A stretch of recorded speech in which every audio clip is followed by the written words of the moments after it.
सब भार तुम्हारे हाथों में है, हार तुम्हारे हाथों में और जीत तुम्हारे हाथों में और जीत तुम्हारे हाथों में। जिसने जीवन की डोर सौंप दी वो पता है कैसा होता है। आपने कार्तिक कथा कौन कौन सुन रहा है भला? लगभग सारे। अध्याय आता है उसके अंदर गुणवती का, किसने सुना भला? वो गुणवती का कौन सा अध्याय आता है, याद है? गुणवती का अध्याय आता है। गुणवती कौन थी?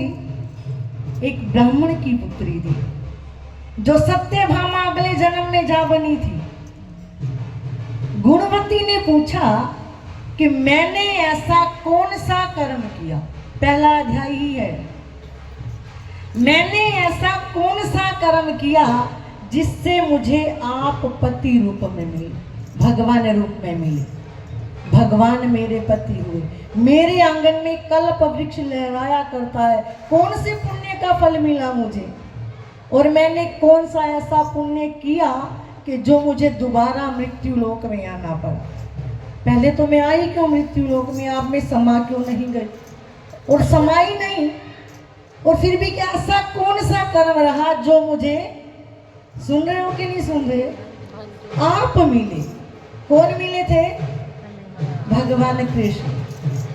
आप मिले मुझे, मेरा कौन सा कर्म रहा? भगवान कहते हैं अरे गुणवती, तू पिछले जन्म में गुणवती थी और पिता और पति की मृत्यु के पश्चात जीवन का निर्वाह करना मुश्किल था, और तुमने क्या किया था? घर का सारा सामान बेचकर पति और पिता की क्रिया तो करा दी, और बाकी का जीवन जो बचा ना, आजीवन एकादशी का व्रत किया और कार्तिक महात्म स्नान किया। कार्तिक में स्नान किया, कार्तिक का प्रसंग सुना, उसके जीवन का आनंद लिया, गंगा में नहाई। और गुणवती का ये नियम था कि मैं गंगा में नहीं नहाऊंगी तो मेरा जीवन ही बेकार है। कितने भी बुखार होता, कितना भी कुछ होता, पर गुणवती ने कभी गंगा में नहाना नहीं छोड़ा। आजीवन कर्म का फल है। तूने दीप दान किया, इससे तेरे आंगन में कल्प वृक्ष लहराता है। तूने कार्तिक व्रत किया, एकादशी व्रत किया, इससे भगवान तेरे पति हुए। और तुझे भाई पिछले जन्म में बहुत सारे काम ऐसे होते हैं जो तुझे दोबारा मृत्यु लोक में आना पड़ा, और सौभाग्य मिला कि भगवान की पत्नी बनने का। तो भाई ये किसका फल है? अब आप कार्तिक नहाने आए हो, गंगा जी का, गंगा जी नहाने आए और कार्तिक में हो, समझो कि हमारी कितनी बड़ी किस्मत है, कितनी बड़ी किस्मत है कि काश मुझे भी परमात्मा मिल जाए।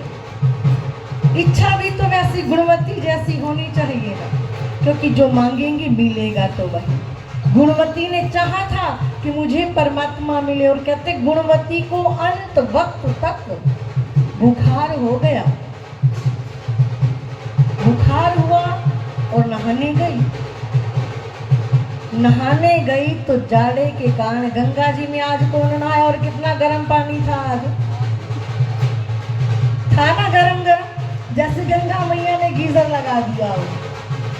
पर तब तो सर्दियां हुआ करती थी, आज तो सर्दी भी नहीं, ठंडा ठंडा पानी लगा करता था। तो आओ श्री महाराज जी भी विराजमान, अपनी जगह पर ही बैठे रहे, खड़े नहीं हो।